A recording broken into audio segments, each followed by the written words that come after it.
సంగారెడ్డి జిల్లా అమీన్పూర్ మున్సిపాలిటీ సాయి కాలనీలో అయ్యప్ప స్వామి ఊరేగింపు ఘనంగా నిర్వహించారు. సాయి కాలనీ నుండి బీరంగూడ గుట్ట కమాన్ వరకు అయ్యప్ప స్వాముల శరణు ఘోషతో పాటు కేరళ డప్పు వాయిద్యాల మధ్య ఊరేగింపు కార్యక్రమం అంగరంగ వైభవంగా కొనసాగింది. స్థానిక కౌన్సిలర్ కల్లూరు మల్లేష్ గురుస్వామి ఆధ్వర్యంలో ఊరేగింపు కార్యక్రమాన్ని నిర్వహించారు. ఈ సందర్భంగా అర్చకులు వెంకటరమణ స్వామి మాట్లాడుతూ గత 7 సంవత్సరాలుగా స్వామివారి ఊరేగింపు కార్యక్రమం ఘనంగా నిర్వహిస్తున్నామని, ఉదయం అయ్యప్ప స్వామి మహాపడి పూజ కార్యక్రమం నిర్వహించిన అనంతరం సాయంత్రం స్వామివారి ఊరేగింపు కార్యక్రమం నిర్వహిస్తామన్నారు. అనంతరం కౌన్సిలర్ కొల్లూరు మల్లేష్ గురుస్వామి మాట్లాడుతూ అయ్యప్ప స్వామి పడిపూజ మరియు ఊరేగింపు కార్యక్రమాన్ని విజయవంతం చేసిన అయ్యప్ప స్వాములకు భక్తులకు పేరు పేరున కృతజ్ఞతలు తెలుపుతున్నానని అన్నారు. ఈ కార్యక్రమంలో అయ్యప్ప స్వాములు, భక్తులు, మహిళలు పెద్ద సంఖ్యలో పాల్గొన్నారు.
శరణమయ్యప్ప భూతనాథ సదానంద సర్వభూత దయాపర రక్ష రక్ష మహాబాహు శాస్త్రే దుభ్యం నమో నమః. ఈరోజు శ్రీ కొల్లూరు మల్లేష్ గారు కౌన్సిలర్ గారి ఆధ్వర్యంలో ఇది 7వ మహాపడి పూజ చాలా బ్రహ్మాండంగా అంగరంగ వైభవంగా ఈ పూజా కార్యక్రమం ఉదయం నుండి ఈ రాత్రి వరకు జరుగుతూ ఉన్నది. ఉదయం 8 గంటలకు ఈ యొక్క కార్యక్రమం ప్రారంభమైంది. స్వస్తి పుణ్యావాసం గణపతి పూజతో పాటు తదనంతరము అభిషేక కార్యక్రమం, అభిషేకానంతరం పడి పూజ వెలిగించడం జరిగింది. అదేవిధంగా సాయంత్రం సమయంలో ఈ యొక్క శోభాయాత్ర ప్రారంభమైంది.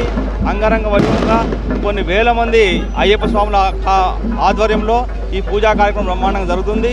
ఈ కార్యక్రమానికి చుట్టుపక్కల ప్రజలు కాస్త దూరంలో ఉన్న ప్రాంతం నుండి కూడా చక్కగా రావడము, అదేవిధంగా ఈ 7 సంవత్సరాల నుండి ఇప్పుడు గురుస్వామి అయ్యారు. ఈ గురుస్వామి 7 సంవత్సరాల నుంచి ఏ పని అనుకున్నా కూడా కొంగు బంగారంలో పుట్టిందల్లా ఏదైనా కూడా చక్కగా చేసుకుంటూ దినదిన ప్రవర్తన అవుకుంటూ దినదిన వృద్ధి చెందుకుంటూ వారి యొక్క పొలిటికల్గా కానీ, ఆర్థికంగా కానీ, వ్యాపారంగా కానీ, సామాజికంగా కానీ ప్రజల చేత మంచి మన్నన పొందుతూ అయ్యప్ప అనుగ్రహం వల్ల ప్రతి సంవత్సరం ఈ కార్యక్రమాన్ని దిగ్విజయం చేసుకుంటూ ముందుకు పోవడం జరుగుతున్నది. స్వామి శరణం అయ్యప్ప. ఈరోజు మా ఇంటి దగ్గర 7వ మహాపడి పూజ జరిగింది. అట్లాగే సాయంత్రం ఈ శోభయాత్ర రంగరంగ వైభవంగా స్వాములు, అయ్యప్ప స్వాములు, భక్తులు భారీ ఎత్తున వచ్చేసి శోభయాత్రలో పాల్గొంటున్నారు. ఇట్లాగే ఈ మా ప్రాంతమంతా సుభిక్షంగా ఉండాలని ప్రతి సంవత్సరము ఈ మహాపడి పూజ చేస్తున్నాం.